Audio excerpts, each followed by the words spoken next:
سلام تخاتتلتي مدبات مقالح سبورت نلومي عربي تشعات قنبات حفشاوي زدالنا يوتحسو مدبنا علتاو في تساميتات سبورت انهم كتتالكم بخبرنا عدم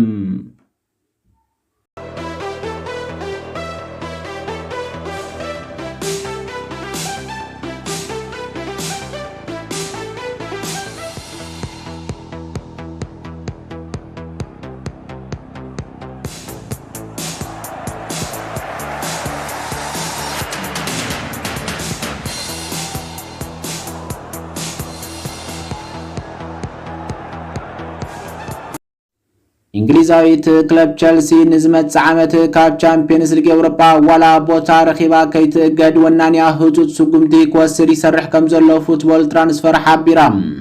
ወናኒ ክለብ ቸልሲ ቶድ ቤይሊ ናይ ስታንፎርድ ብሪጅ ክለብ ዝመት ዓመት ናብ ቻምፒየንስ ሊግ ኤውሮፓ ከይታቱ ብማሕበር ኩዕሶ እግሪ ኤውሮፓ ከይትዕገድ ኣብ ሰጋሉ ዘሎ እዋን ህጹጽ ስጉምቲ ክወስድ ይሸባሸብ ምህላው ይንገርም ታናይ ምዕራብ ለንደን ክለብ ሰንኪ ወነንታ ምስ ስትራስበርግ ዘካይዶ ናይ ዋልነት ውዕልም እታ ፍራንሳዊት ክለብ ዝመጽ ዓመታት ቻምፒየንስ ሊግ ኤውሮፓ ክትወዳደር ስለትኽእል ንቸልሲ አጸጋሚ ኩነት ይገጥማሎም ኣብዚ ዓመት ስፖርት ኣብ ሊግ 1 ፍራንሳ ብሉጽ ብቕዓት ዘርአየት እታ ፍራንሳዊት ጋንታ ናብ መጻረይ ቻምፒየንስ ሊግ ኤውሮፓ ክታቱ ኣብ ኣፍደገ ስለ ዘላ ክለብ ቸልሲ ኣብ ውድድር ከይትሳተፍ ከዓግታ ይኽእል እዩ እቲ ምኽንያት ድማ ማሕበር ኩዕሶ እግሪ ኤውሮፓ ወይካ ዩኤፋ ብዋንነት ሓደ ዝኾና ክለባትም ናብቲ ውድድር ክታቱ ሓንቲ ክለብ ጥራሕ ዘፍቅድም ሕጂ ድማ ቦይልን ብሎኮን ክልተን ክለባት እንተዳ ሓሊፈን ክልተን ኣብ ቻምፒየንስ ሊግ ኤውሮፓ ክወዳደራ ስጉምትታት ይወስዱ ከም ዘለው ቢቢሲ ስፖርት ጸብጺባ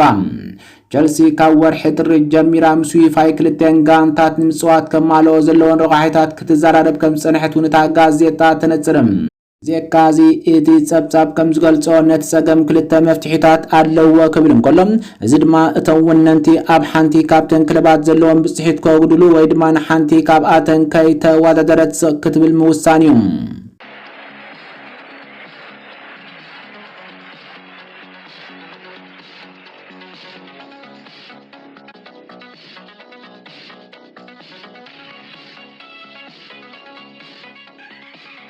ናይ ሰሜን ለንደን ክለብ አርሰናል ናይ ክንፊ ተጻዋታይ ሎሮይ ሳነ ብነጻ መስርሕ ምስጋር ከተፈርሞ ዕድል ከም ዘለዋ ተሓቢሩ ሎሮይ ሳነ ኣብ ባየር ሙኒክ ሕጉስ ከም ዘይኮነን ክወጽእ ምዃኑ ስለ ዝግለጽ እንግሊዛዊት ክለብ አርሰናል ኣብ ዕዳጋ ምስጋር ሓድሽ ውዕል ክትረክብ ከም ትኽእል ጀርመናዊ ጋዜጠኛ ክሪስቲያን ፋልክ ሓቢሩ እዚ ምኩር ጀርመናዊ ኣህግራዊ ተጻዋታይ ሕጂ ምስ ባየር ሙኒክ ዘለዎ ውዕል ኣብ ዝክራማት ስለ ዘብቅዕ ነጻ ተጻዋታይ ክኸውን ኣብ ቀረባ ይርከብም እታ ንሳነ ብነጻ ከተፈርሞ ትደሊ ዘላ እንግሊዛዊት ክለብ አርሰናል ጥራሕ ኣይኮነትን ዝበለ ጋዜጠኛ ፋልክም እንተኾነ አርሰናል ቅድሚ ሕጂ ዝርርብ ከም ዘካየደት ይገልጽ እዚ ከምዚሉም ከሎ ሳነ ሓድሽ ውዕል ፈሪሙ ኣብታ ጀርመናዊት ክለብ ክጸንሕ ክፉት እኳ እንተነበረ ጋዜጠኛ ክሪስቲያን ፋልክ ግን በቲ ዝቐረበሉ ሕጉስ ኣይመስለንን ኢሉ ክሪስቲያን ፋልክ መግለጺኡ ኣፍቃሪት ናይ ዝናይ ክንፋት ቃይ ማንቸስተር ሲቲ ነበር እቲ ተጻዋታይ ናብ ለንደን ምግዓዝ ኣብ ምውሳኑን ተራ ትጻወታላ ክብል ገሊጹ እቲ ጋዜጠኛ ኣፍቃሪት ሎሮይ ሳነ ካንዲስ ብሩክ ሓሳቡ ቀይራ ናብ ለንደን ክምለስ ከም ዝደሊ ከም ዝገበረቶ ሰሚዕና ኢሉ ብዘካዚ ወኪል ሎሮይ ሳነ ነበር ብጉዳይ ትውል ሕጉስ ከም ዘይኮነ ሰሚዐ ዝበለት ጋዜጠኛ ባየር ሙኒክ ኣብ ዓመት 10 ሚሊዮን ዩሮ ክትከፍል ትኽእል ነራ እንተኾነ ግን እቲ ዋጋ ነቲ ተጻዋታይ እኹል ኣይኮነን ኢሉ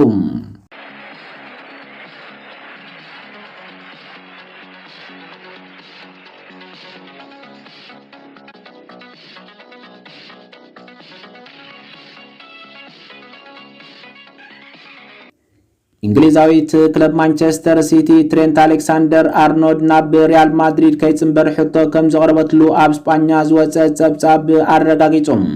አሌክሳንደር አርኖልድ ኣብ መወዳእታ ናይ ዓመት ስፖርት ካብ ሊቨርፑል ክወጽእ ምዃኑ ዝተወሰነ እዋን ምስጢር ኮይኑ እኳ እንተነበረ ኣብ መጀመርታ ናይ ዝሶምን ግን እዚ ናይ የማን ተኸላኻላይ ኣብ መርበብ ሓበሬታ እታ ክለብ ከም ዝወጽእ ኣፍሊጡ እዩ አሌክሳንደር አርኖልድ ዋላኳ ከም በዓል ዴቪድ ኦርንስታይን ፋብሪዞ ሮማኖ ዝኣመሰሉ ጋዜጠኛታት ምስ ሪያል ማድሪድ ምፍራም ኣብ ስምምዕ ከም ዝበጽሐ ኣቀዲሞም እንተገለጹ እቲ ተጻዋታይ ግን ቀጺሉ ናበይ ከም ዝኸይድ ኣይገለጸን ይኹን እምበር ሓደ ኣብ ስጳኛ ዝወፀ ጸብጻብ ግን ማንቸስተር ሲቲን አሌክሳንደር አርኖልድ ናብ ሪያል ማድሪድ ገዲፉ ምሳክ ጽምበር ክትምኖ ከም ዝፈተነት ይገልጽ። በመሰረት ጸብጻብ በዲፌንሳ ሴንትራል ማንቸስተር ሲቲን ቅድሚ ሂደት ሶምናት አሌክሳንደር አርኖልድ ከተፈረመ ፈቲና ምንባራን ምስ ሪያል ማድሪድ ቅርበት ዘለዎ ምንጭታት ከም ዝሓበሩ ድማ ሲቲ ካብ ሎስ ብላንኮስ ንላዕሊ ገንዘብ ክትህብ ከም ዝኾነት ገሊጾም። እዚ ይሃሉ እምበር ትሬንት አሌክሳንደር አርኖልድ ግን ነዚ ሕቶ ብምንጻግ ናብ ማድሪድ ንምስጋር ኣብ ዝወሰዶ ውሳነ ጸኒዑ ይርከብ ኣሎ ይብል እቲ ጸብጻብ። እዚ እንግሊዛዊ ተጻዋታይ ኣብ ማዕዲ ኣዝዩ ኣታው ዘለዎ ደሞዝ እኳ እንተሎ ናብ ማንቸስተር ሲቲ ንምፍራም ሓሲቡ ከም ዘይፈልጥ እቲ ጸብጻብ ወሲኹ ይሕብር። ዲፈረንሳ ሴንትራል ከም ጸብጸወቶ ማድሪድ ኣብ መወዳእታ ናይ ዝዓመቶ ስፖርት ንአሌክሳንደር አርኖልድ ከም ዘፈረመቶ ብወግዒ ክተፍልጥ ኢላ።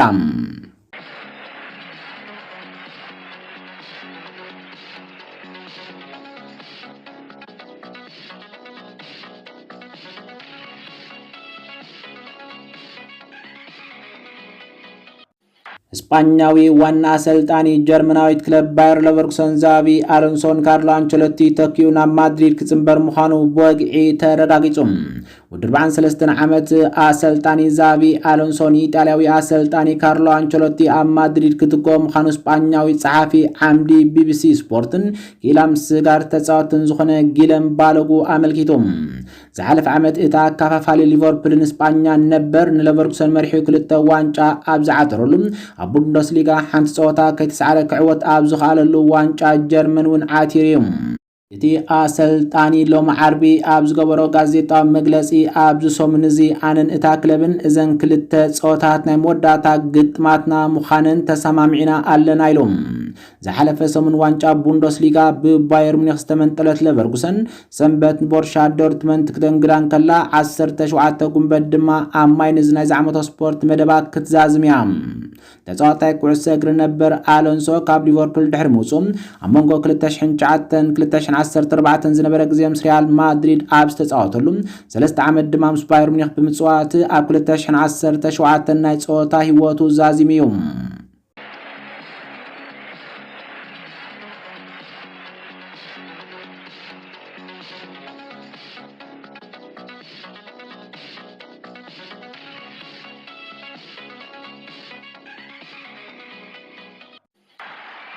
ተጻዋታይ ማንቸስተር ዩናይትድ ነበር ፖል ስኮልስ ማንቸስተር ዩናይትድ ንአርጀንቲናዊ ተጻዋታይ አሌሃንድሮ ጋርናቾ ናብ ዕዳጋ ምውራድ ሓደጋ ምዃኑ ገሊጹ። ፖል ስኮልስ ማንቸስተር ዩናይትድ ነቲ ምስ ዓለም ለኻዊ ደረጃ ዘለዎም ተጻዋቲ ዝስራዕ ብሉጽ ብቕዓት ዘለዎ ተጻዋታይ ከትሸጦ ስጋት ከም ዘለዎ እዩ ዝሕብር። እቲ ቀንዲ ዕላማ ማንቸስተር ዩናይትድ ኣብ ዋንጫ ኤውሮፓ ሊግ ተዓዊታ ናብ ቻምፒየንስ ሊግ ኤውሮፓ ንምእታው ብምዃኑ አሌሃንድሮ ጋርናቾ ድማ ወሳኒ ተጻዋታይ ክኸውን እዩ። እዚ ወዲ 10 ዓመት አርጀንቲናዊ ተጻዋታይ ኣብ ወርሒ ጥሪ ከቢድ ጸቕጢ ኣብ ዝኣተወሉ ንሱን ማርኮስ ራሽፎርድን በአሰልጣኒ ሩበን አሞሪም ካብ ግጥማት ተገሊሎም ከም ዝነበሩ ኣይርስዓን። እንተኾነ ማርኮስ ራሽፎርድ ብልቓሕ ናብ እንግሊዛዊት ክለብ ኣስቶን ቪላ ክወጽእ ኣብ ዝኽኣለሉ አሌሃንድሮ ጋርናቾ ግን ኣብ ሜዳ ኦልድ ትራፎርድ ኣብ ትሕቲ አሰልጣኒ ሩበን አሞሪም ክቕጽል ክኢሉ እዩ። እዚ ኣጥቃዒ ኣብ ዝሓለፈ 2-3 ኣዋርሕ ኣብ ትሕቲ አሞሪም ቀንዲ ምርጫ ኮይኑ እኳ እንተጸንሐ ኣብዚ ዓመቶ ስፖርት ግን 2 ሾትታትን 2 ኣሲስትን ምምዝጋቡ ኣብ ቁጽሪ 11 ተፈጥራዊ ብቕዓት ከም ዘይብሉ ኣመስኪሩ እዩ። ተጻዋታይ ዩናይትድ ነበር ፖል ስኮልስ ግን ብዛዕባ ጋርናቾ ኣብ ቲኤንቲ ስፖርት ክዛረብ እንከሎ ማንቸስተር ዩናይትድ ኣብ ሓደ ዓመቶ ስፖርት 20 ክሳብ 30 ሾትታት ክቆጽር ዝኽእል አሌሃንድሮ ጋርናቾ ኣብ ካልእ ቦታታት ከይትሸጦ ስጋቱ ኣቃሊዑ። ኣብ ቅዳስ 34-3-3 ፍጹም ክብል ዝገለጸ ፖል ስኮልስ ሓደ ግዜ ቁሩብ ሸበድበድ ይብል እዚ ግን ንእሽተይ ተጻዋታይ ስለ ዘለዩ ስለዚ ድማ ትጽቢት ዝግበረሉ ኢሉ። ዜካዚ እቲ ተጻዋታይ ነበር ማንቸስተር ዩናይትድ ብምኽንያት ፒኤስአር ብ50 ክሳብ 60 ሚልዮን ፓውንድ ከትሸጦ ስጋት ኣለኒ ብምባል ክትሸጦ ከም ዘይብላ ይዛረብን።